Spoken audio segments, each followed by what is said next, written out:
കോഴിക്കോട് പേരാമ്പ്രയിലെ യുവതിയുടെ കൊലപാതകത്തിൽ മലപ്പുറം കൊണ്ടോട്ടി സ്വദേശി മുജീബ് അറസ്റ്റിൽ. മേഘമാധവനുണ്ട് കോഴിക്കോട് നിന്നും കൂടുതൽ വിശദാംശങ്ങളുമായി. മേഘ, എന്തൊക്കെയാണ് വിവരങ്ങൾ? കീർത്തി, കഴിഞ്ഞ ദിവസമാണ് പേരാമ്പ്ര സ്വദേശിയായ അനുവിനെ അതായത് വീട്ടിന് സമീപത്തെയല്ല ഒരു പ്രദേശത്തെ തോട്ടിൽ മരിച്ച നിലയിൽ കണ്ടെത്തിയത്. എന്നാൽ തോട്ടിൽ ഒരു മരണം കാരണമാകുന്ന രീതിയിൽ വെള്ളമുണ്ടായിരുന്നില്ല. കൊലപാതകമാണ് എന്ന സംശയം നേരത്തെ നിലനിന്നിരുന്നു. ഇതേ തുടർന്ന് പോലീസ് അന്വേഷണം നടത്തുകയായിരുന്നു. ഇതുമായി ബന്ധപ്പെട്ടാണ് എങ്ങനെയാണ് പോലീസ് അന്വേഷണത്തിൽ ഒരു സംശയാസ്പദമായ രീതിയിൽ ഒരു ബൈക്കിൽ ഒരാൾ കടന്നു പോകുന്നത് CCTV ദൃശ്യങ്ങളിൽ ഉൾപ്പെടെ കണ്ടു. അങ്ങനെ ഇന്നലെയാണ് പ്രതി സംഭവവുമായി ബന്ധപ്പെട്ട് കൊലപാതകമാണ് എന്ന് സ്ഥിരീകരിക്കുന്നു. പ്രതി മുജീബിനെ പോലീസ് പിടികൂടുന്നു. കൊണ്ടോട്ടി സ്വദേശിയാണ് ഈ മുജീബ്.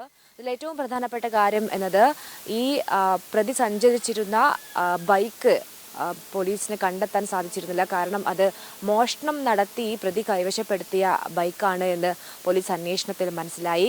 ഇതേ തുടർന്ന് പ്രതിയിലേക്ക് എത്താൻ ഏറെ ബുദ്ധിമുട്ടേണ്ടി വന്നു പോലീസിന്. പക്ഷേ പോലീസിന്റെ കൃത്യമായ ഇടപെടലോടുകൂടി തന്നെ CCTV ദൃശ്യങ്ങൾ ഉൾപ്പെടെ പരിശോധിച്ചുകൊണ്ടാണ് ഈ കേസുമായി ബന്ധപ്പെട്ട് കൊലപാതകം നടത്തിയ പ്രതി കൊണ്ടോട്ടി മുജീബിനെ പോലീസ് പിടിയിലാകുന്നത് അറസ്റ്റ് രേഖപ്പെടുത്തുകയും ചെയ്തിട്ടുണ്ട്.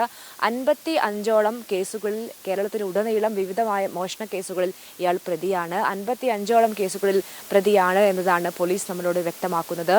ഈ കൊലപാതകം നടന്ന സാഹചര്യം എന്നത് പെൺകുട്ടി തന്റെ ഭർത്താവിനെ ആശുപത്രിയിൽ കാണിക്കാൻ വേണ്ടി ഭർത്താവിന്റെ വീട്ടിൽ നിന്ന് ഭർത്താവ് വഴിയിൽ കാത്തു നിൽക്കുന്നുണ്ടായിരുന്നു. ഭർത്താവിന്റെ അടുത്തേക്ക് ധൃതിപ്പെട്ടു പോകുന്ന ഒരു സാഹചര്യമാണ് ഉണ്ടായിരുന്നത്. അതുകൊണ്ട് ഒരു പക്ഷേ ആശുപത്രിയിൽ വൈകുമോ എന്ന ആശങ്കയൊക്കെ തന്നെയും ഉള്ളതുകൊണ്ട് ഈ പെൺകുട്ടി വളരെ ധൃതി പിടിച്ച് ഭർത്താവിന്റെ അടുത്തേക്ക് പോകുന്നു. ഇങ്ങനെയാണ് പോലീസ് നൽകുന്ന വിശദീകരണം. പെൺകുട്ടി പോകുന്നു. അപ്പോൾ ഈ പ്രതി ഇത് മുൻകൂട്ടി മനസ്സിലാക്കി ഈ പെൺകുട്ടിയോട് ലിഫ്റ്റ് നൽകാം, ഭർത്താവിൻ്റെ അടുത്ത് വിടാം എന്ന് പെൺകുട്ടിയോട് അങ്ങോട്ട് പറയുന്നു. അങ്ങനെ ധൃതിപ്പെട്ടു പോകുന്ന ഒരു സാഹചര്യം ഉള്ളത് കൊണ്ട് തന്നെ പെൺകുട്ടിക്ക് പെട്ടെന്ന് എത്തണം എന്നൊരു ആഗ്രഹം ഉണ്ടായിരുന്നു. ഇതേ തുടർന്ന് പെൺകുട്ടി ഈ പ്രതിയുടെ ബൈക്കിൽ കയറുന്നു. ഇതേ തുടർന്ന് അതിന് പിന്നാലെ ഈ പ്രതി ബൈക്ക് ഓടിച്ച് ആളില്ലാത്തൊരു പ്രദേശത്തേക്ക് പോവുകയും ഈ പെൺകുട്ടിയുടെ കഴുത്തിലുണ്ടായിരുന്ന മാല തട്ടിപ്പറിക്കുകയും ചെയ്യുന്നു. ഇതേ തുടർന്ന് വിവരങ്ങൾ നൽകിയത്.